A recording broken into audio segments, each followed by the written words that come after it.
Chapter 7. Another student disappears. Frances Stewart, said Sergeant Grant, reading Logan information from his notebook. Called Fran by her friends, aged 25, university student. She has a room in a flat in the New Town, Drummond Place. The owner of the flat, a Mrs. Dalwhinnie, rang in a few moments ago. Apparently, Fran went out to a party last night and she hasn't been back since. The party was at the home of one of her university teachers. She might have just met some guy at the party, said Logan, and gone back to his place. I suggested that to Mrs. Dalwhinnie, said Grant, with a small smile. And she told me at some length what is wrong with the world today. Mrs. Dalwhinnie has a loud voice and strong feelings about what is right and wrong. Logan smiled. Apparently, Grant continued, Fran Stewart is the perfect young lady. Her parents are friends of Mrs. Dalwhinnie, and she and Mrs. Dalwhinnie go to church together every Sunday evening. That's why Mrs. Dalwhinnie is sure that Fran is missing. Grant spoke in a different voice, obviously trying to sound like Mrs. Dalwhinnie. My Fran would never miss a Sunday evening without telling me. Logan smiled again and stood up. I think we'd better go and have a word with her. I thought you might say that, said Grant.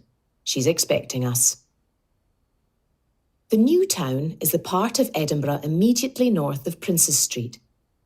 It is still called the New Town, even though it is over 200 years old. In some ways, it is the most beautiful part of the city. It has wide streets and large squares with grand houses built around private parks. Mrs. Dalwhinnie's flat was in one of these big houses. Mrs. Dalwhinnie was a big woman in her late 50s. She was wearing a grey dress with a grey, pink and blue scarf around her neck. She had attractive, shoulder-length grey hair and wore half-moon glasses on the end of her rather large nose. I hope you're not intending to repeat any of the suggestions about Fran's behaviour that your sergeant mentioned over the phone, said Mrs. Dalwhinnie in her rather loud voice.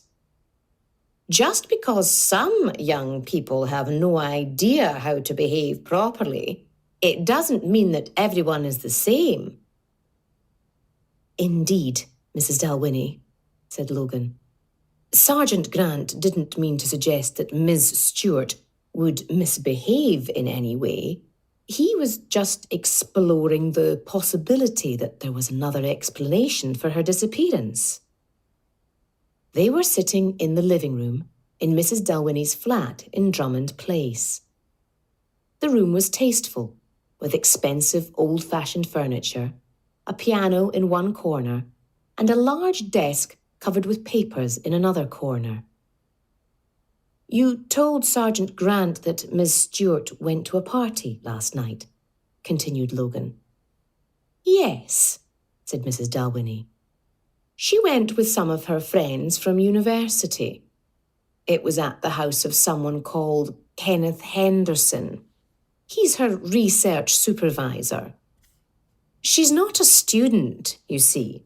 She's a research assistant, a very clever girl. Cleverer than her supervisor, if you ask me. Logan smiled. Where was the party? She asked. Hope Terrace, said Mrs. Dalwhinnie, passing Logan a piece of paper. I've written the address down here for you. Thank you, said Logan, taking the paper. What's Miss Stewart researching? She asked. Something to do with computers, said Mrs. Dalwhinnie. But I don't know too much about it. Logan and Grant looked at each other. Has she ever mentioned someone called David Balfour, Dr. David Balfour? Asked Sergeant Grant. Mrs. Dalwhinnie thought for a moment. I don't think so, she started slowly. But it's possible. We don't talk a lot about what she does because, as I say, I don't really understand it. Logan was quiet for a moment, thinking how strange it was that both Rutherford and Stuart were researching similar areas. Was it possible they were part of the same research programme?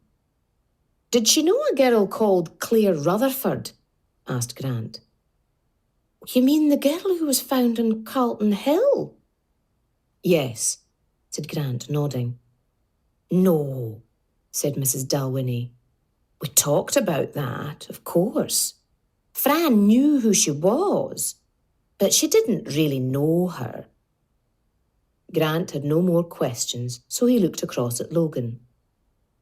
How did Miss Stuart go to the party? Asked Logan. She walked, said Mrs. Dalwhinnie. Even though Claire Rutherford had recently been murdered? Mrs. Dalwhinnie seemed to sit up even straighter.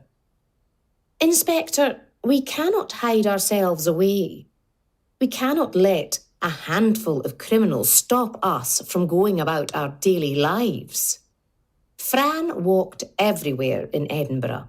It's one of the nice things about Edinburgh, don't you think? Although it's a city, it's small enough to walk just about everywhere. Logan agreed, but she didn't say so. Instead, she asked, and would she have walked home afterwards?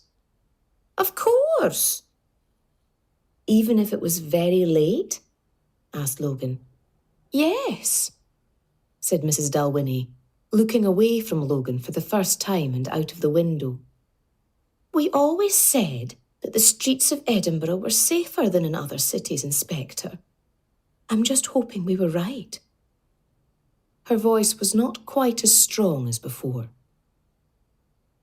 Before they left, Logan asked for a photograph of Fran Stuart from Mrs. Dalwhinnie. She also told her that they would make every effort to find the missing girl. On the pavement outside, Logan looked at her watch. It was already 7:30. Let's go and talk to Kenneth Henderson, she said. Then we might as well go home.